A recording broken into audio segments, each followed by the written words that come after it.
Hi, Adam Meyer, Golden Harvest Agronomist, covering Northeast Iowa and Southeast Minnesota. Today's topic is tar spot. I really want to get into some of the identification characteristics with tar spot, as well as some of those management strategies that can help us keep this relatively new disease under control in our corn fields. As far as identification goes, it's actually relatively easy, probably one of our more easy foliar diseases to identify, in that it's exactly like it sounds. If you've ever had some spattering of freshly laid tar on the side of your vehicle, that's very characteristic of what a tar spot lesion on a leaf looks like. So we're looking for those very small circular spots, black specks on a leaf, but that speck has to protrude through the dermal layers to the underside of that leaf as well to truly be tar spot. So that infection will go through the entire leaf to the bottom, and later on we'll get a spreading effect where we get multiple lesions that can take over the entire plant. So when we're scouting for tar spot, we really want to start on the lower leaves.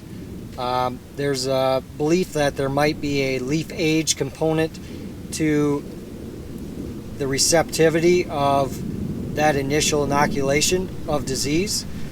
Therefore, those lower leaves are a better spot for that disease to start, and then it'll work its way up the plant as the disease progresses.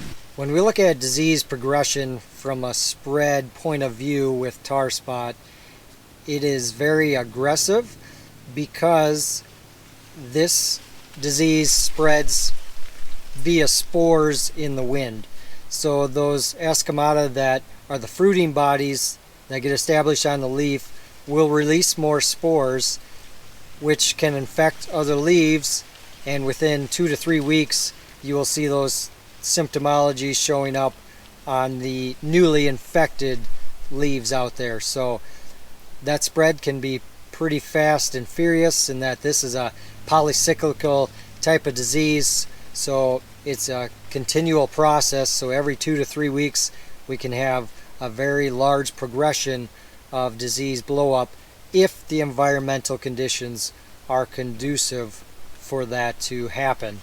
And some of those environmental conditions that experts have identified are, number one, leaf wetness is very key. So having at least 7 hours of leaf wetness to have that inoculum really get established on the leaf is important.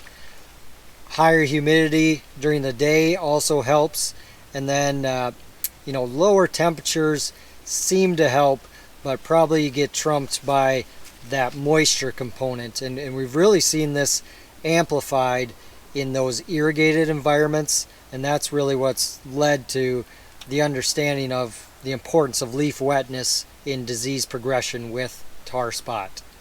We've even seen in drought areas over the years that if they get the right conditions at the wrong time, they can have disease development even without having much moisture up until later in the season. If you get the right environment, the inoculum is across a lot of the corn belt now, that disease can progress rather rapidly.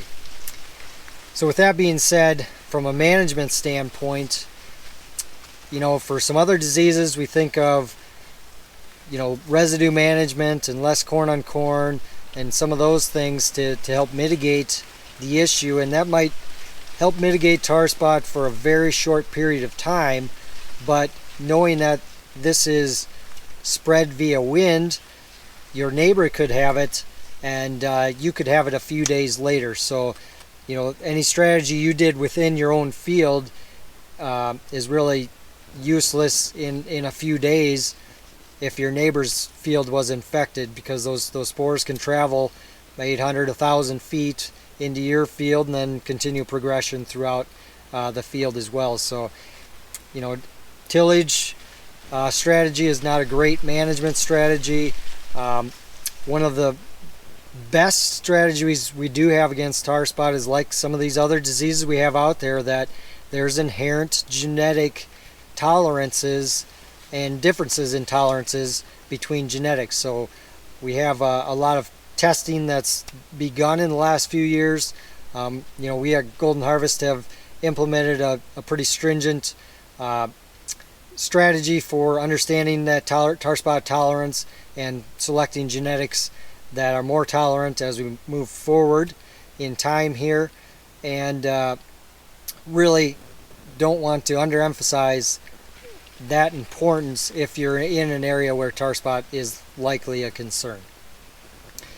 Another management strategy that we have in our toolbox would be the use of some of our fungicides.